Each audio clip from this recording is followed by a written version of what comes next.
Mr. and Mrs. America, all the ships at sea. Ed Sheehan for Colony Confidential. Today on the podcast, we're going to revisit one of our most downloaded episodes. Get the foundation right with this one, and let us know what you think. Send us an email at colonyconfidential.com or send us a DM on social media. Okay, listen, time for some checks and balances. We're talking finances, my favorite subject. So how I got started in pest control is obvious, through my father. My name is Edward J. Sheehan. Joseph P. Sheehan, Colony Pest Management, Brooklyn, New York. So, Colony Confidential is about money. I said I want cash. Business. This particular technician is the reason that we have to ask every potential employee, and are you afraid of bugs? Get out of and here. Family. Of course, my beloved mother told me I hit the bottom of the barrel. They had sent me to a good Catholic education, and now I'm the goddamn rat catcher. And he asked me if I wanted to take the business over, and I didn't at all. I hated pest control, but probably more so working for the family business. Working with family is the toughest thing you'll ever have to do. Or it could be the best. Colony Confidential. This all has to be edited, deleted, and burned. Today we're going to be talking about sales, selling. Obviously, sales is your number one thing. How do you get business? How do you close? We talk about ABC, always be closing. So sales, Ed Sheehan, what would you like to talk about sales? You know, one thing I learned very shortly when I was the only one there, the best salesman I had was myself. And as I hired people, I did my best to train them, because they could be salesmen as well. As long as they did a good job, they got their rap down. And I had two, along the way, over many years, I had two excellent exterminators, but they had the personality of a chicklet. It's like, you know, this guy shows up at your door, oh, the exterminator's here again. All right, go ahead. As opposed to, oh, hi, how you doing? Blah, blah, blah. Maybe the guy asked you how the kids are, blah, blah, blah, biggity boom, bada boom. And he's becomes... Biggity what? Biggity bop? Yeah. He's like part of the family, not an intimate part, but he's part of the family. And when somebody, you know, you're talking, like I was in Russia, I was at a table in a ship with 6 other people. One of the biggest topics was I had a mouse. I saw this thing. So people talk about pest control, believe it or not. I remember I was shocked the first time. Yes, I was drinking in a bar, and there was a couple of doctors there. And they were asking me about roaches in their apartment. I told them, what do you want me to write your prescription or something? So the good thing about sales is that you can train your men. Each one of them has to be a salesman. And they should get a bonus for every new stop they bring in. And it should be constantly reminded, you know, everybody wants more money. I want more money. You want more money. So these guys can make more money if they sell. Waste your breath. Are we on? All right, so... basically, since we do commercial pest control sales for the most part, I'll talk on what makes a good commercial salesman for pest control. And since you started pretty much in residential when you started your business, you can go with there. How's that sound? Good? Residential. You know, I did say I was going to start, right? You said go start with that, didn't you? Just tell me start with that. You start with that. Go ahead. You had it. You start with that. So I'm starting with that. All right, is that what you meant by that thing? We're already back to agitation mode. Go ahead. So anyhow, I started. I was all alone, and you don't have a lot of money, but I was all alone. By doing a good job, it was all a dream. I used to. Go ahead. That's what it was. Go ahead. A dream I got from my parent. I won't say parents because my mother was sort of against being a goddamn rat catcher, but my father was a good inspiration. Anyway. I found that by learning my trade, and I could never know enough, and still to this day, after 51 years, I still don't know enough. By being current, going to a lot of seminars, and doing a good job, caring about doing a good job, and talking to people. Because you know what? I found out, I don't care if you're white, green, blue, tangerine, black, whatever, you're still a person. You still have, we're very similar. And so we talk about family, we talk about this, that, and the other thing. And they would recommend you to their friends. I had one outstanding thing that I remember. I had a customer on Hancock and Jefferson in Brooklyn. And within a month, I had about 10. Because I did a good job. She was sort of like the mayor of the neighborhood. All right, listen. You want a story or not? No, You send I me- don't want a story. What do you want? How to be a good salesman for residential. Okay, you're talking about now. I want to get this clear. Just a salesman. You don't do any work. Yeah. Okay. One thing I wouldn't do is in pest control, I wouldn't go in a nice suit. I would go dressed appropriately, maybe in a uniform, a sharp uniform. I would be very professional, come in and ask, what is the problem? Okay. I would do an in-depth survey. May take me as long as an hour or a couple of days, depending on how big the job is. You have to get people to like you, you know, and first impressions mean a lot. So if you go in there and you haven't shaved, you stink, you probably ain't going to get the job. Or they're going to go, God, it's that stinky exterminator. And then it all goes down. Part of being a good salesman is being a good educator. You take your time, you explain to people exactly what you're going to do. You have to give them a label, which they usually toss in the garbage. But you can take key points in that label and show it to them. This is what it is. It's not safe. We can't say that. But it's the least toxic pesticide I can use to do a good job. And that's what I'm going to do here. And then I would recommend that there's a few things you can do. Throwing out the garbage maybe a little better. There's a leak under the sink. Maybe you want to get that fixed. Or do you need sweeps under the door? By learning your trade, you can start with one job, but it could lead to other jobs. Like you got mice. Okay, got it. What I've discovered after I looked at your house for about a half an hour, they're coming in through the basement.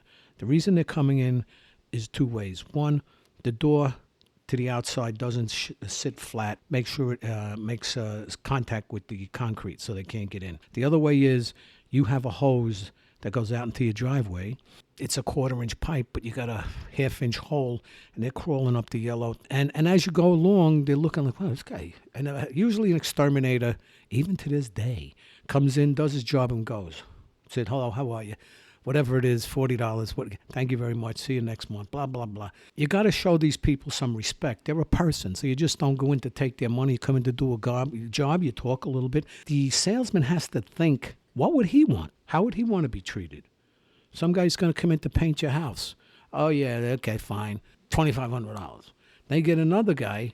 He comes in and he explains different things he's going to do, like you got some cracks, he's going to fill it. He goes in and explains the whole job to you. But he wants $3,000. I'm giving it to the $3,000 guy because I think I'm going to get a better job for an extra $500. Why not? Same thing with any kind of sales. So to go back to what I was saying, maybe you need a kick plate on a door or you need some cement work or you need some copper mesh. I can't do that. So now you open up a new avenue for revenue. We could do that for you. The charge is minimal. Whatever. You get like dollars worth of copper mesh. You charge them $25 for that, and so forth and so on, building up. The key element that I know, in my experience, is keep smiling, be enthusiastic, and make eye contact. Always look them right in the eye when you talk. I remember many years ago, I went out to buy, I think it was a rug. Went out there with Peggy and the kids, and there was this guy saying, "Oh, just look, I'm not going to buy." And it was this older man, he's probably a lot younger than I am. And I say he's in his late 50s, early 60s. I remember this guy kept looking in my eye and telling me the advantages of this and that, and I bought it. And a couple of months later, we needed something else. Went back to this guy again. I go, I'm not going to buy nothing. Okay, I'll buy it. This guy looked you in the face. He was very sincere. He explained what the positive part was of whatever he was selling, and what could be negative, and how to take care of it to try and avoid that negativity coming up. The guy, if you seen him in the street, you wouldn't think he was anything special, but when he was selling, he was on, like the light went on. Boom. He was enthusiastic. He was truthful. You know, you always got to... He seemed truthful. But it's like you were saying, it's that connection. What's the matter? We're losing positivity here. The guy was truthful. All this shit Ask from your you. mother. Ask your mother. She liked the product. She'd probably tell you. Where's the rug now? If it's still there, it's in 39 West 10th Street, Deer Park. Wait. He did not say it was going to last 40 years. So, all right. okay? Didn't say that. So, look, the bottom line is a good salesperson is making that connection and making the person want to come up off that bread, basically, which means making the person want to pay you and thanking you for selling them on your service. Big Red who you refer to as Howdy Doody. To this day, every company that he's worked for speaks of his amazing sales technique. Not only is he able to sell the job, he's able to sell the job more than 90% of their salespeople, and he collects the money, whether it be cash, check, or credit card, on, I think the number that one of his old employers gave me was on 80 to 85%. He gets the money up front before the work is even done, sometimes for the year. I mean, they said that he was a great salesperson. His budget was like $400,000 and he hit it every year. But he has some kind of connection, and we always joke about the fact that, is it because he looks like Howdy Doody that people don't think... They trust him. Yeah. They're just like, oh my God, I remember watching this. What time is it, kids? It's Howdy Doody time. Right. But in any case, it is really about getting to know your customer. So from a commercial, we gotta check with the lawyer, make sure we can't get in trouble for this thing about Big Red. So anyway, commercial sales is different than residential because it's all the same as far as how the salesman needs to be. He needs to be personable. He needs to be able to strike up a conversation pretty much about anything. You need to be a conversationalist as a salesperson, and you need to make that connection. But in commercial, what a good salesperson is also doing is, if you get this commercial lead on XYZ account, especially with technology today, you go on every search engine possible on the internet, you look it up, you check for articles on it, and you learn about the company. And when you go to meet with the person you're doing the walkthrough with, because most commercial stuff is walkthroughs, you need to see what's going on. The salesman needs to be ready for the conversation, and he should know something about that particular company that you guys are looking to get the bid or get the job from. But he needs that connection to be personable is the main thing. And I do think what a lot of people do when they hire salespeople is they worry more about the sale than the education of the salesman. Like, you could have your program and your salesman can know how to sell the program. Oh, this is what we do. We put in 35 rat stations, this, that, and the other. A rat station goes every 30 feet. Boom, boom, boom, boom. He can figure it out. But they need to be educated in pest control. Like you said, excuse me, when we interviewed 4 salespeople, we said, well, how do you feel about getting dirty? I do sales. I don't want to get dirty. Your salesman in pest control needs to get dirty to a certain extent. When they're on the job doing the sale, they need to get under and look at stuff. So any salesperson that comes to work for us is going to have to, before they even start selling, spend a minimum of a month in the field with our techs, and then possibly with our service manager. And during that month, when we have jobs to sell, they'll come out with us, myself or my operations manager, and see how we sell. But they'll need to get dirty, and you'll want that, especially in commercial sales, because they'll know what the guys have to do. Instead of just having a cut sheet that you charge $10 an hour and this and this and this, and that's what they sell. And then when a customer says, well, how are you going to do it? They will have that knowledge from getting dirty with your people. So one of the things that everything Joey said is true, but one of the things I noticed in large commercial accounts is there's an ego problem. And you get a bunch of people together, and somebody hired the guy that they're not happy with now.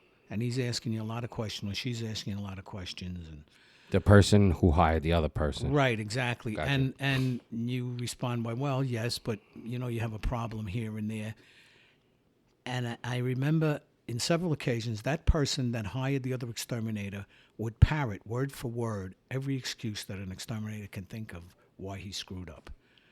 And sometimes, well, we'll take it under advisement. So what I took is the person that hired the other exterminator had more weight than the guy that was looking to hire us. So you leave a card. You call occasionally. Don't be pushy. Say, how you doing? I'm still around. And if you have any problems, maybe I could help you with. I would say in 50% of those cases, you get brought back in. And maybe they've been shut, or maybe part of their operation has been shut down. Maybe Joint Commission, Board of Health, whatever. And now they're losing thousands of dollars a day. Now they're ready to change.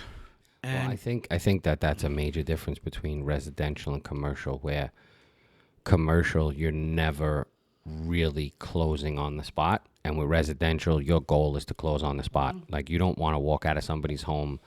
You never take no for an answer in residential. You do your best to out-talk the no or talk around it and take like you were saying before, when I was negative and you were being positive, you got to turn the negative into a positive.